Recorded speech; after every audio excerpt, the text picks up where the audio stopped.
Na alle grote AAA-klappers van Ubisoft op de E3 komen ze eerst met een kleinere game genaamd Valiant Hearts. Maar ja, betekent kleiner ook minder tof.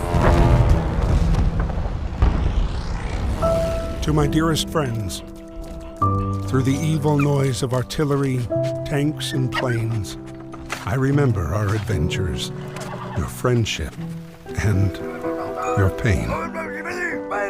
My closest friend, Emile, in your twilight years, you came to fight,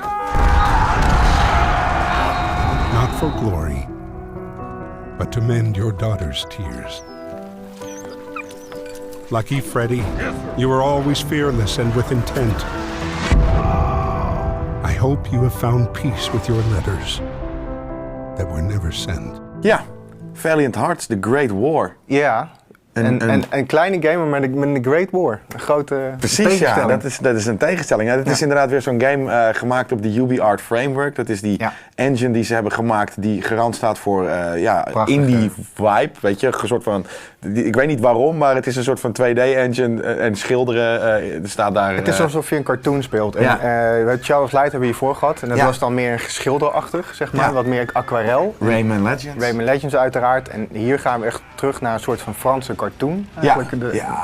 Man, wat vet gedaan. Het ziet er prachtig uit, echt. Het is complimenten voor de mensen die dit aan gewerkt hebben. Het is echt fantastisch. Ja, zowel de engine als inderdaad de art director die dat allemaal letterlijk handgetekend heeft. Uiteraard. Ja. En dus laten we eens een verhaal vertellen. Want eerst even kijken wat voor een game het is. Het is een 2D puzzelgame. Ja, 2D puzzelgame. En dat is het eigenlijk gewoon, waarin je dus inderdaad het verhaal speelt van een hond en 4 metgezellen. 4 vrienden, ja precies. Het enige wat je kan doen is, je puzzelt je door die levels heen.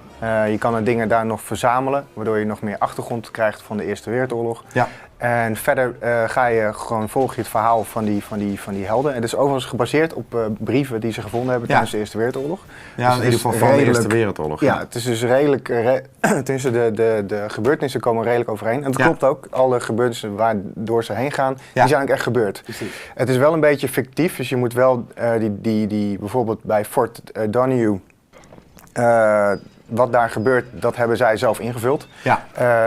Het is ontploft uiteindelijk, maar hoe dat is gebeurd, daar vullen ze zelf in. Ja, inderdaad. En daar speel je natuurlijk zelf een rol in. Precies. En je volgt dus het verhaal van die 4 mannen met die hond. En eigenlijk is het een liefdesverhaal. Ja, sorry. Ik bedoelde meer man als in mensen. Ja, precies. Ja.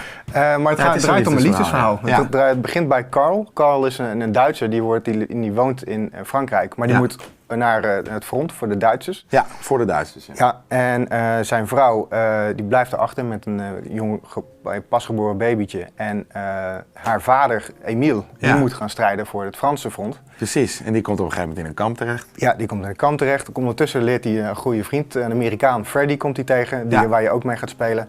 En hij komt de hond Walt tegen. Precies, je trouwe metgezel. Private Emile Chillon, from the 150th Infantry Regiment, was wounded by enemy fire on August 21st.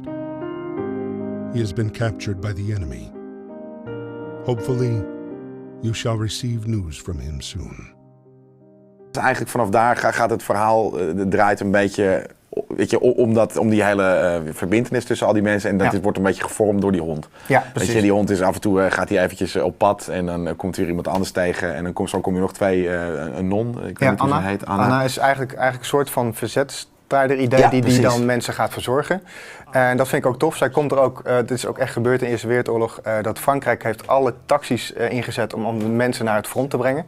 En zij komt ook op die manier bij het front. Echt heel tof. Ja. En nog een Duitse kerel echt. Ja, die Carl, die maak je dan wat later mee in het verhaal. Die gaat uiteindelijk proberen, ik ga het niet vertellen trouwens. Nee, precies. Ik ga helemaal niks vertellen. Nee, maar dat is een ding, hè. Weet je, het is heel snel al, want het draait gewoon heel erg op dat verhaal. Voor de rest is de gameplay dus echt puur 2D, weet je. Je hebt een paar laagjes vaak in een level of je moet de time dingetjes doen met wachten op pistoolvuur of wat dan ook. Maar het is het is gewoon echt puzzelen, weet je. Je kan dingen oprapen. Ja, het is niks vernieuwds in die zin. Het zijn wat kleine minigames heb je tussendoor. Je hebt wat race stukjes, je hebt wat ook timed dingen drukken. Dan heb je vooral bij die Anna. En dan zie je het perspectief ook vaak veranderen, wat weer heel tof is. Omdat het nog steeds 2D is, maar dan echt komt het naar je toe bijvoorbeeld en wat dan ook. Dat werkt heel goed.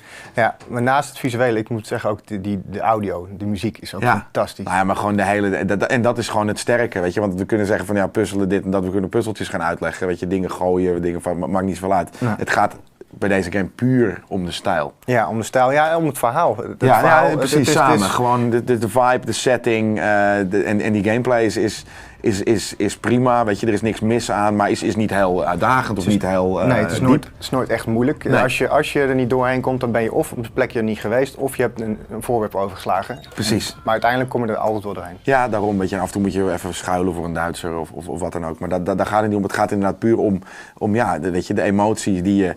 Zonder dat er iets eigenlijk gezegd wordt. Ja, want er zit geen voice acting in. Ja, het is verfrommeld Frans, verfrommeld Duits.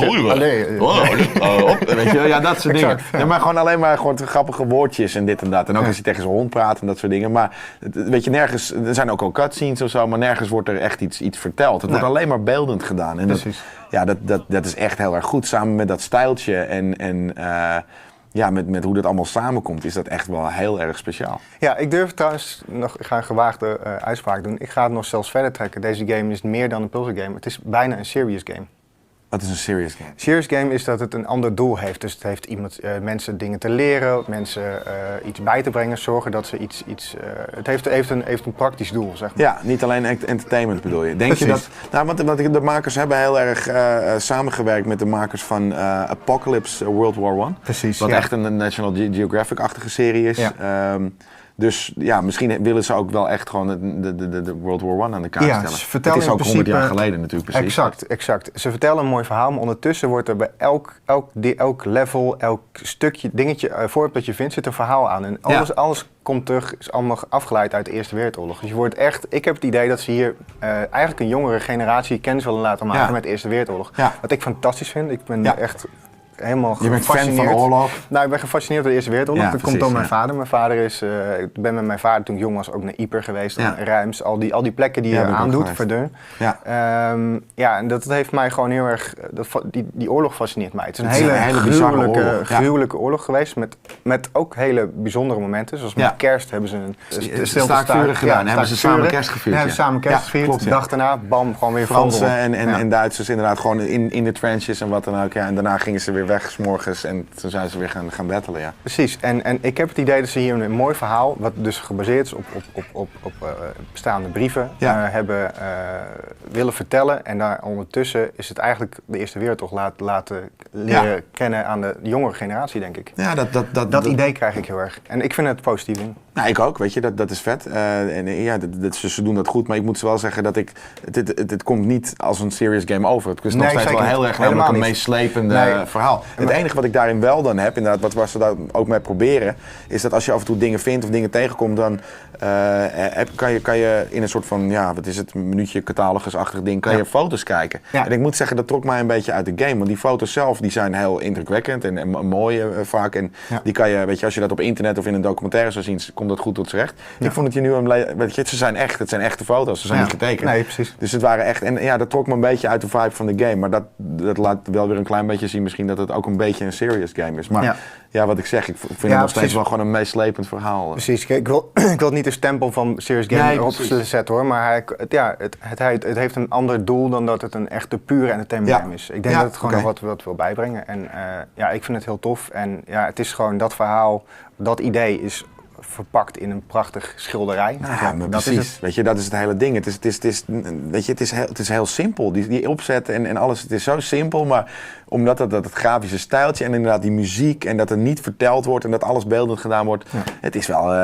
we hadden gisteren een discussie over melancholisch. Dit is melancholisch. Dit is melancholisch, ja precies. Het is iets moois in een hele droevige, ik heb ook een tragische t-shirt aangetrokken daarvoor.